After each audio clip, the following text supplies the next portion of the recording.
The rain was merciless that night. It wasn't just falling, it was pounding, like the sky itself had broken open. Each drop hit the earth like it carried a grudge. The streets were almost empty, except for one woman, soaked, trembling, and dragging a suitcase that left a thin trail of mud behind her. Her hair clung to her face, her mascara bled down like old memories refusing to fade. She didn't know where else to go. Every door behind her had closed, some gently, some with a slam that echoed in her bones. But as she stood before one last house, her hands shaking and her heart heavy, she whispered a silent prayer she hadn't dared to say in years. She raised her hand, knocked twice, and when the door opened, her voice broke like glass. "Can I stay here tonight? If you believe in kindness, forgiveness, and second chances, please like, comment, share, and subscribe. It helps stories like this reach hearts that need healing." Inside the house, light spilled into the rain like warmth fighting the cold. The man at the door froze when he saw her. His eyes widened, half in shock, half in disbelief. It had been 4 years since he last saw her. 4 years since she'd walked away without a goodbye. And now here she was, broken, drenched, and asking for shelter. He didn't say anything at first. He just stepped aside, and she walked in like a shadow. The old wooden floor creaked under her weight, and the scent of rain and regret filled the small living room.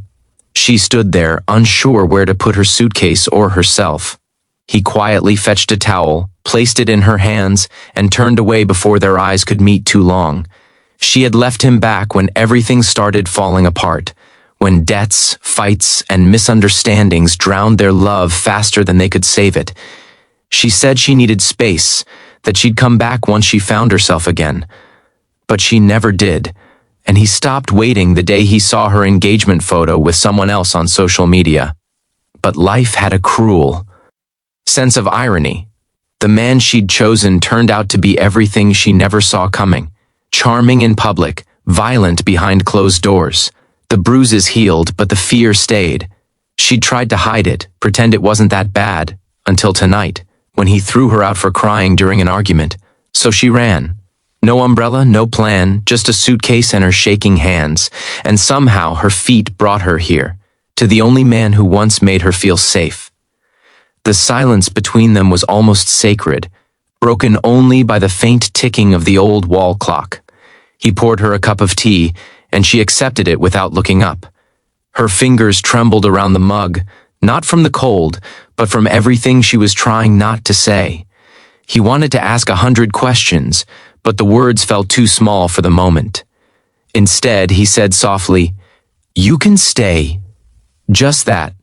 No conditions, no explanations. She nodded, eyes glistening, and whispered a thank you that barely reached his ears. That night, she slept in the guest room, the same one that used to be her art studio years ago. The same walls that once held her laughter now held her silence.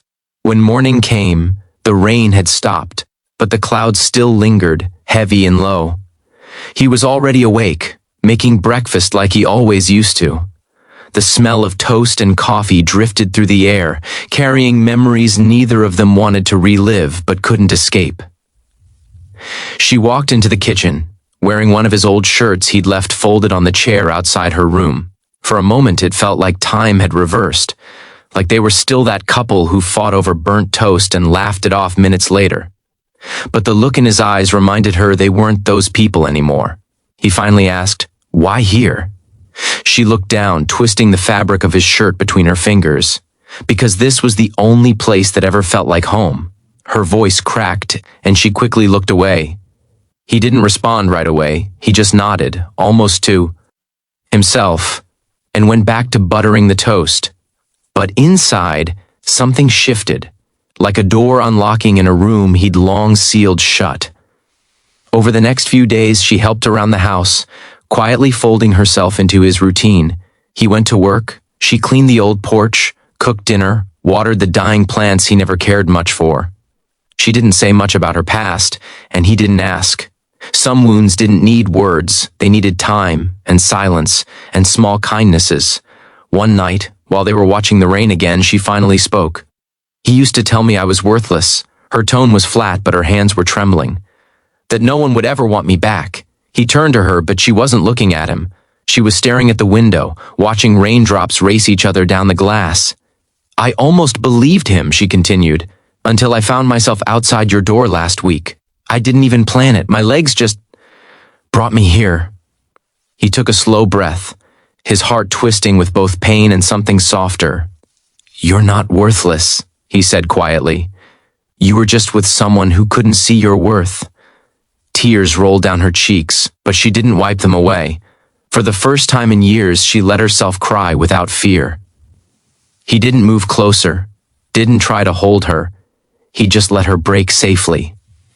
That night, she dreamed of warmth, of laughter echoing through old rooms, of sunlight spilling across wooden floors, of a love that didn't hurt to remember.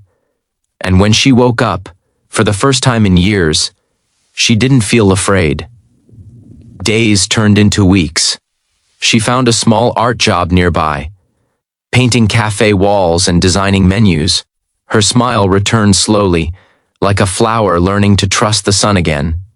He watched her from across the breakfast table each morning, pretending not to notice how much lighter she looked. She still had bad days, nights when she'd wake up shaking, clutching her chest. But now she wasn't alone. Then, one evening, as they sat together with mugs of tea, she asked, "Do you ever regret helping me?" He looked at her, his expression soft but steady. "No," he said. "I regret letting you go before." The silence that followed wasn't empty, it was full. Full of everything they'd lost and everything they were slowly finding again. Weeks later, she decided it was time to move out. Not because she wanted to leave him again, but because she needed to stand on her own feet this time, for real. She packed lightly, smiled more than she cried, and before she left, she turned to him and said, "You saved me. Not just from him, but from myself." He smiled faintly. "You saved yourself," he replied. "I just opened the door." She laughed softly, tears in her eyes. "Still, thank you for answering." Months passed. She moved into a small apartment by the art studio she worked at. They stayed in touch. Calls, visits, late-night conversations that always ended with the same quiet warmth. She found peace again, little by little. But one rainy night, as thunder rolled through the city, there was a knock on his door again. This time, when he opened it, she wasn't crying. She was smiling. "I brought dinner," she said, holding 2 boxes of takeout and a nervous smile. He chuckled, shaking his head as he stepped aside to let her in. The same old creaky floor, the same quiet comfort. And as they sat across each other, laughter filling the house once more, it didn't feel like a beginning or an ending. It just felt right. Because sometimes life doesn't give you perfect stories. It gives you second chances wrapped in rain and silence, waiting for someone brave enough to knock.